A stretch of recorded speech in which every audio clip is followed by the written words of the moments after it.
sealing it closed.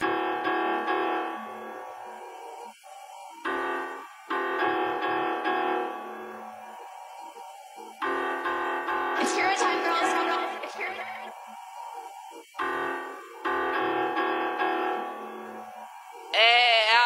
卖珍珠的哪里假货最多？你知道吗？哪里啊？现场开放的直播间。走，姐妹们，今天冒着大风险带你们揭秘一下。这里呢，就是一个开蚌直播间需要用到的工具啊，一把开蚌的刀，一个游标卡尺，假珍珠若港，等待开的蚌30个，一共就30个蚌。主播呢在直播间负责开蚌。奥斯卡影帝啊，他肯定是有名字的，明明是开过的蚌，他非得要装作很难开，给大家弄一个南洋金珠出来，看到没有？助理在干嘛呢？助理在边上给大家装蚌的。你要南洋金珠还是要澳白？现场随随便便给你装一个。那薛爱哥他们在直播间都是怎么卖的？根据档次不同啊，一般都是10个起卖。你就比如说这10个99，这10个399，这10个599啊。刚开始的时候都会拉几个水军来抠。99块钱，人家直接给你开出20-30个又大又白的珍珠；399，他敢直接给你开出南洋金珠来，主打的就是一个性价比。你说这谁看了不心动的？人气再旺一点的直播间，他直接改成竞拍模式，99起拍，在大家热情的喊价下啊，他直接可以拍到600-700块钱一个。姐妹们，赶紧把这条视频发给你身边喜欢珍珠首饰的姐妹啊，避免他们再次上当。如果你还有买其他珠宝上当的经历呢，赶紧在评论区告诉我。我是蟋蟀，关注我，做只带给你快乐的珠宝。大家都来看看这个视频，太吓人了。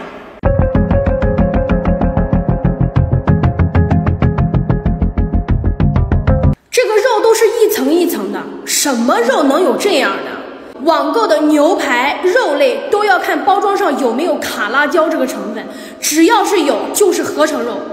本来是花钱买肉，却吃了一肚子的胶水。大家一定要把这个视频顶起来，严惩这些黑心的商家。3名孟加拉籍男子在我国设立护照伪造工厂，为逾期逗留和需要护照求职的非法外劳提供假护照，还懂得要求顾客线上付款交易，避免留下蛛丝马迹。这3人在过去1年制作了过百本的假护照，每一本还可以卖到700令吉。移民局总监拿督鲁斯林今天召开记者会披露，移民局官员经过2个星期的情报收集，成功锁定了这个活跃的非法集团，并且在昨天逮捕了3名嫌犯，顺利瓦解这一个非法集团。鲁斯林说，这批嫌犯是在准备邮寄包裹时被移民局官员逮捕，行动中也查获了121本伪造护照，包括76本孟加拉护照、44本印尼护照和1本缅甸护照。据了解，他们还曾经伪造印尼、巴基斯坦和尼泊尔的护照。Pasport ini terlalu jauh daripada yang original, termasuk dari segi kualiti kertas dan beberapa cop-cop yang dibuat secara manual dan juga di print oleh mesin printer biasa, dan juga peralatan-peralatan yang kita tengok tu adalah peralatan yang biasa kita boleh dapati di luar。鲁斯林说，虽然嫌犯出尽法宝，尝试将护照做得以假乱真，却还是无法逃过执法官员的法眼，只需要透过纸质、打印色泽等等细节就能轻松辨别。目前执法单位将会深入调查有没有大马人参与其中。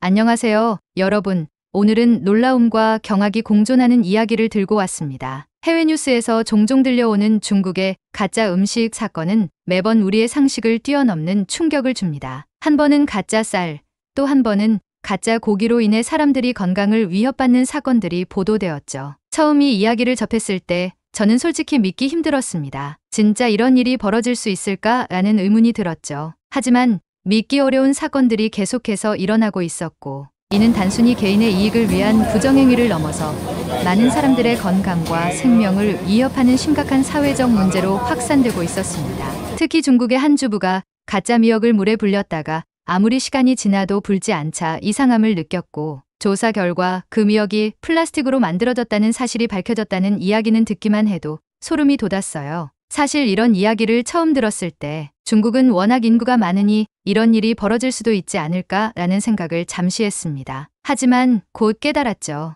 이것은 단순히 인구나 문화의 차이 문제가 아니었습니다. 이는 기본적인 윤리와 상식을 저버린 행동에서 비롯된 문제였습니다. 음식을 만드는 사람이라면 가장 먼저 생각해야 할 것은 그 음식을 먹을 사람들의 건강과 안전일 텐데 여기엔 그러한 배려가 전혀 없었으니까요. 이러한 가짜 음식 사건은 단순히 뉴스 속 이야기로 끝나지 않았습니다. 실제로 많은 국가에서 이 문제를 심각하게 받아들이고 수입을 제한하거나 철저히 조사하기 시작했습니다. 하지만 이미 유통된 가짜 음식들이 사람들의 식탁에 오르기까지는 그리 오랜 시간이 걸리지 않았습니다. 특히 가짜 쌀, 가짜 고기, 심지어는 가짜 달걀까지 상상을 초월하는 다양한 방식으로 만들어진 음식들은 우리의 상식을 뛰어넘는 충격을 줬습니다. 한 번은 나이지리아 세관에서 중국산 가짜 쌀이 대량으로 적발된 사건이 있었습니다. 이 가짜 쌀은 감자와 고구마를 베이스로 한 다음 공업용 플라스틱을 섞어 만든 것으로 밝혀졌습니다. 세관 관계자는 이 쌀은 아무리 끓여도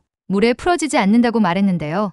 실제로 플라스틱 쌀은 가열 시에도 녹지 않거나 비정상적으로 단단하게 남아있어 일반 쌀과 쉽게 구별할 수 있었습니다. 이런 이야기를 들으면 대체 어떻게 이런 발상이 가능하지? 라는 의문이 들지만 사실 이런 일들이 단순한 우연이나 해프닝이 아니라는 점이 더욱 소름 끼칩니다. 중국에서 만들어진 또 다른 충격적인 사례는 바로 가짜 고기입니다. 돼지고기를 붉은 색소와 공업용 파라핀을 섞어 쇠고기로 둔갑시킨 뒤 2배 이상의 가격으로 판매한 사건이었죠. 이 사건은 단순한 경제적 사기로 끝나지 않았습니다. 공업용 파라핀은 암을 유발할 수 있는 물질로 알려져 있는데 이를 먹은 소비자들은 심각한 건강 문제에 노출될 위험이 있었습니다. 한 관계자는 매일 수백 기의 가짜 쇠고기가 시장과 슈퍼마켓을 통해 유통되었다고 증언했는데 이를 생각하면 얼마나 많은 사람들이 피해를 입었을지 가늠조차 되지 않습니다. 여기서 끝이 아닙니다. 가짜 음식 사건들은 더욱 기발하고 끔찍한 방식으로 진화하고 있었습니다. 가짜 달걀,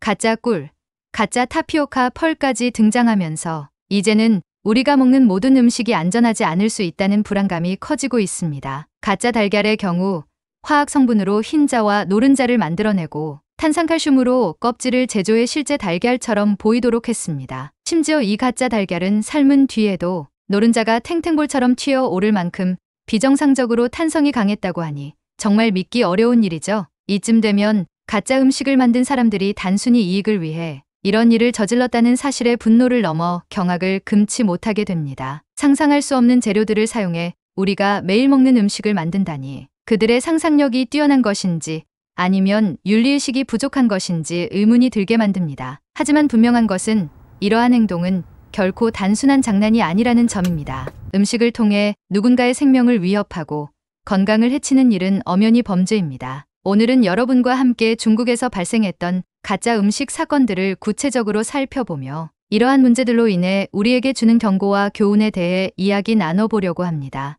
여러분, 혹시 가짜 음식과 관련된 이야기를 들어본 적이 있으신가요? 이 이야기를 통해 함께 경각심을 가지는 시간을 가졌으면 좋겠습니다. 그럼 본격적으로 시작해볼까요? 가짜 음식 이야기를 더 깊이 파헤치다 보면 단순히 황당한 에피소드로 끝날 문제가 아님을 깨닫게 됩니다. 한 국가의 식품 안전은 국민 건강과 직결되기 때문에 매우 민감한 주제인데요. 중국에서 발생한 가짜 음식 사건들은 도를 넘는 상상력과 비윤리적인 제작 방식으로 인해 전 세계적인 논란을 불러일으켰습니다. 먼저 가짜 쌀 이야기로 돌아가 보겠습니다. 중국에서 제조된 가짜 쌀은 미국과 나이지리아 등 여러 국가에서도 발견되었습니다. 이 쌀은 고구마와 감자를 기본 재료로 하고 공업용 플라스틱을 혼합해 만들었다고 합니다. 겉보기에는 일반 쌀과 크게 다르지 않아 보였지만 뜨거운 물에 삶거나 조리했을 때 절대 풀어지지 않는 특징이 있었죠. 심지어 가짜 쌀을 뜨거운 기름에 넣어보면 플라스틱이 녹아내린다는 충격적인 증언까지 나왔습니다. 이쯤에서 의문이 생깁니다. 대체 누가 이런 쌀을 만들 생각을 했으며 그 이유는 무엇일까요?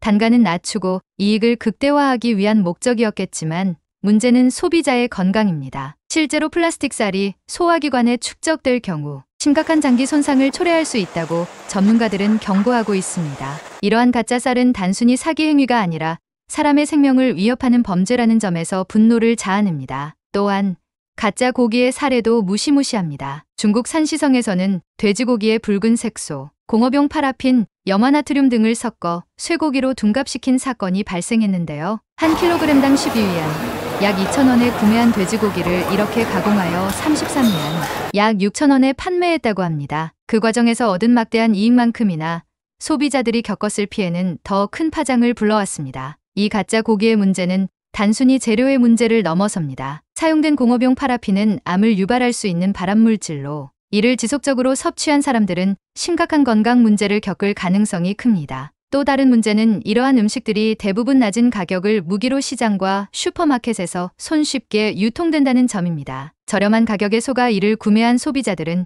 결국 자신의 건강을 위험에 빠뜨리게 되는 것이죠. 여기서 끝이 아닙니다. 가짜 음식은 우리가 예상하지 못한 다양한 형태로 등장합니다. 대표적인 예가 바로 가짜 달걀입니다. 가짜 달걀은 놀랍게도 화학물질만으로 만들어지는데 흰자는 알긴산 나트륨이라는 화학물질을 사용해 제조하고 노른자는 염화칼슘 용액으로 굳혀 만들었습니다. 달걀 껍질 역시 탄산칼슘으로 만들어져 진짜 달걀과 똑같이 보이도록 했습니다. 이 가짜 달걀은 진짜처럼 보이는 외관 때문에 구별이 쉽지 않지만 물에 삶았을 때나 깨뜨렸을 때 특이한 탄성을 보인다는 점에서 다릅니다. 삶은 노른자가 마치 탱탱볼처럼 튀어오르는 모습은 듣기만 해도 충격적이지 않나요? 또 다른 사례로는 가짜 꿀이 있습니다. 꿀벌 없이도 꿀을 만든다는 말이 가능하냐고요? 가능합니다. 설탕, 색소, 물 등을 섞어 천연, 꿀처럼 보이게 만든 이 가짜 꿀은 중국에서 키당 약 3,000원에 판매되었습니다. 문제는 이 꿀을 섭취하면 단순히 당분을 섭취하는 것에 그치지 않고 체중 증가와 성인병 유발 등의 부작용을 초래한다는 점입니다. 외형이나 맛,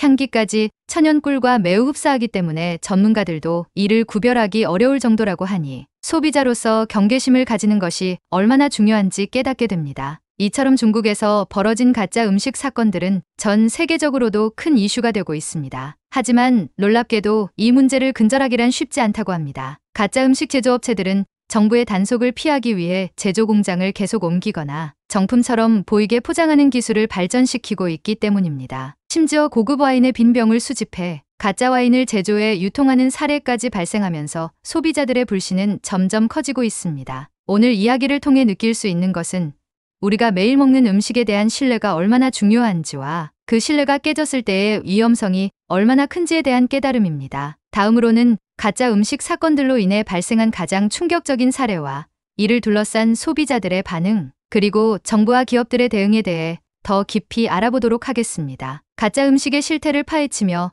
과연 이보다 더 심각한 일이 있을까? 라고 생각했던 순간 몇 가지 사건은 제 상상조차 초월하는 수준으로 충격을 안겨주었습니다. 가짜 음식은 단순히 비윤리적인 행위를 넘어서 사회적 신뢰를 송두리째 무너뜨리고 있었습니다. 하지만 더 놀라운 것은 이러한 사건들이 불러온 오해와 진실의 경계선이 얼마나 애매했는가 하는 점입니다. 대표적으로 가짜 타피오카 펄 사건이 있습니다. 여러분도 잘 아는 버블티에 들어가는 쫀득쫀득한 타피오카 펄.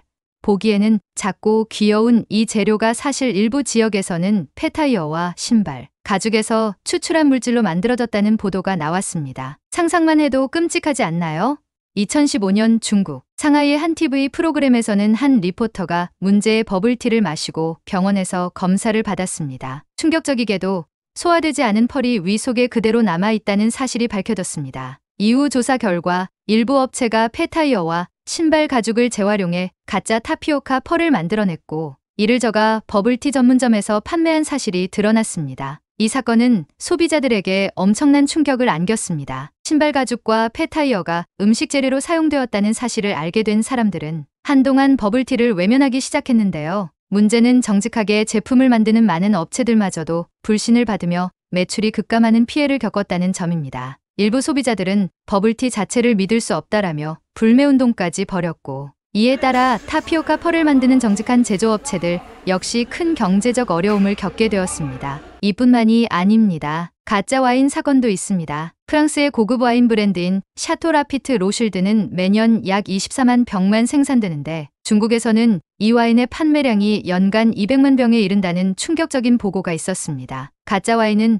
저가 와인에 고급 라벨을 붙이거나 빈 병을 수집해 재활용하는 방식으로 만들어졌습니다. 정품처럼 보이게 하기 위해 병부터 라벨, 포장지까지 세심하게 위조했지만 실제로 와인을 마셔본 소비자들은 품질이 엉망이다라며 불만을 터뜨렸습니다. 특히 정품 와인병이 중국 내에서 비싼 값에 거래되며 이를 이용해 가짜 와인을 생산하는 사례는 더욱 놀라웠습니다. 고급 레스토랑이나 주류 매장에서조차 가짜 와인이 유통되며 소비자들은 중국산 와인은 모두 가짜일 것이다라는 선입견을 가지게 되었습니다. 프랑스 와인 협회에 따르면 중국 내에서 시간당 약 3만 병의 가짜 와인이 팔리고 있다고 합니다. 이는 단순한 소비자 피해를 넘어 전 세계 와인 시장에 악영향을 끼쳤습니다. 또 다른 충격적인 사건은 가짜 달걀입니다. 가짜 달걀은 흰자와 노른자를 화학물질로 제조하고 껍질은 탄산칼슘으로 만든 것으로 겉보기에는 진짜 달걀과 구별이 어렵습니다. 이 가짜 달걀은 삶은 뒤 노른자를 바닥에 떨어뜨리면 탱탱볼처럼 튕겨오를 정도로 탄성이 강했다고 합니다. 심지어 소비자들은 삶은 달걀을 깨고 나서야 흰자와 노른자의 비정상적인 상태를 확인할 수 있었습니다. 놀라운 점은 이 가짜 달걀이 진짜보다 저렴한 가격으로 유통되며 소비자들이 쉽게 속았다는 것입니다. 가짜 달걀로 인한 피해는 특히 저소득층 소비자들에게 컸습니다. 가격이 싸다는 이유로 이를 구매했지만 오히려 건강 문제를 초래하는 상황에 처한 것이죠. 또 다른 사례로는 가짜 꿀이 있습니다. 꿀벌 없이도 꿀을 만든다니 정말 놀랍지 않나요? 하지만 그 놀라움 뒤에는 충격적인 진실이 숨어 있었습니다. 가짜 꿀은 설탕, 색소, 물 등을 섞어 천연 꿀처럼 보이게 만든 것으로 외형과 맛, 향이 매우 흡사했습니다. 일부 전문가는 심지어 천연 꿀과 구별하기 어렵다고 말했을 정도로 정교했지만 가짜 꿀은 사실상 건강에 해로운 달콤한 독이나 다름없었습니다. 특히 이러한 가짜 꿀을 장기적으로 섭취하면 성인병 유발 가능성이 크며 체중 증가 등 부작용이 나타났습니다. 가짜 음식 문제는 여기서 끝이 아닙니다. 중국에서는 심지어 가짜 미역까지 등장했습니다. 플라스틱으로 만든 가짜 미역은 물에 불렸을 때 진짜처럼 보이도록 만들어졌습니다. 그러나 가짜 미역을 물에 넣어도 불지 않자 이상함을 느낀 소비자들이 신고하며 밝혀진 사건이었습니다. 플라스틱 성분으로 만들어진 가짜 미역은 단순히 소비자들에게 실망감을 주는 것을 넘어 심각한 건강 문제를 일으킬 수 있었습니다. 이러한 사건들은 가짜 음식 문제로 인해 생기는 신뢰의 붕괴가 얼마나 심각한지를 잘 보여줍니다. 이로 인해 정직하게 제품을 생산하는 사람들마저도 소비자들에게 의심받고 소비자들은 더 이상 어떤 음식도 믿지 못하게 되는 악순환이 발생합니다. 심지어 일부 지역에서는 중국산 제품은 무조건 피하라는 말이 떠돌며 중국의 정직한 생산자들에게도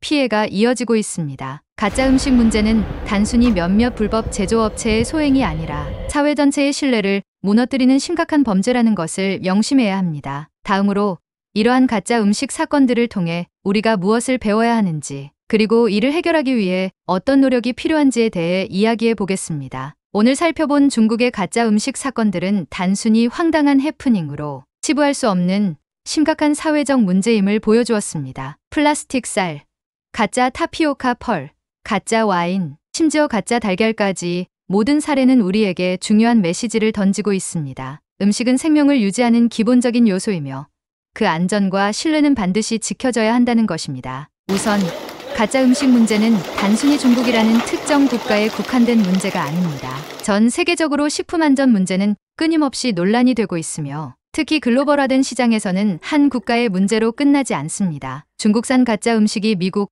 유럽, 아프리카 등지로 유통되면서 수많은 나라의 소비자들이 피해를 입었습니다. 이는 각국 정부가 식품 안전에 더욱 강력한 규제를 도입해야 할 이유를 보여줍니다. 중국 내에서도 이러한 가짜 음식 문제를 해결하기 위한 노력이 전혀 없는 것은 아닙니다. 중국 정부는 단속을 강화하고 불법 제조업체를 폐쇄하는 등 조치를 취하고 있지만 문제는 그 뿌리가 깊다는 점입니다. 가짜 음식이 여전히 기승을 부리는 이유는 값싼 생산 비용과 높은 이윤에 있습니다. 소비자들이 저렴한 가격을 선호하는 한 이러한 문제는 쉽게 해결되지 않을 것입니다. 그렇다면 우리는 무엇을 할 수 있을까요? 우선 소비자로서의 의식적인 선택이 중요합니다. 단순히 가격이 저렴하다는 이유로 제품을 선택하기보다 그 제품이 어디에서 왔는지, 제조 과정은 믿을 수 있는지 등을 꼼꼼히 확인해야 합니다. 가짜 음식 사건들 중 상당수는 소비자들이 이러한 정보를 무시하거나 간과했을 때 발생했습니다. 또한 제품의 원산지와 성분표를 확인하는 습관을 들이는 것도 중요한 첫걸음입니다. 또한 정부와 기업의 역할도 강조되어야 합니다. 정부는 강력한 식품 안전법을 제정하고 이를 철저히 시행해야 합니다. 기업들은 소비자 신뢰를 얻기 위해 투명한 제조 공정을 공개하고 품질 관리를 철저히 해야 할 것입니다. 중국 내에서도 정직한 제조업체들이 가짜 음식 문제로 인해 억울하게 피해를 보고 있는 만큼 이러한 기업들을 보호하고 지원하는 정책도 필요합니다. 마지막으로 이러한 사건들로부터 우리가 배울 수 있는 교훈이 있습니다. 음식을 만들고 유통하는 사람들의 윤리의식은 단순히 개인의 양심에 맡길 수 없는 문제라는 것입니다. 이는 사회 전체의 규범과 가치관으로 자리 잡아야 하며 이를 위해 우리는 더 많은 목소리를 내야 합니다. 음식은 단순한 소비재가 아니라 우리의 생명과 직결된 소중한 자원이라는 점을 기억해야 합니다. 이제 가짜 음식 사건들을 통해 우리는 경각심을 가지게 되었습니다. 하지만 이보다 더 중요한 것은 이 문제를 단순히 흥미로운 이야기로 끝내지 않고 스스로 행동으로 이어가는 것입니다. 우리가 소비자로서 더욱 깨어있고 정부와 기업이 책임을 다할 때 이런 문제는 점차 줄어들 수 있을 것입니다. 오늘 이야기가 여러분에게 유익하고 생각할 거리를 주었다면 좋겠습니다. 음식의 안전과 신뢰가 얼마나 중요한지 다시 한번 깨닫는 계기가 되었기를 바랍니다. 좋아요와 구독, 알림 설정 부탁드리며 앞으로도 유익한 이야기로 찾아뵙겠습니다. 감사합니다.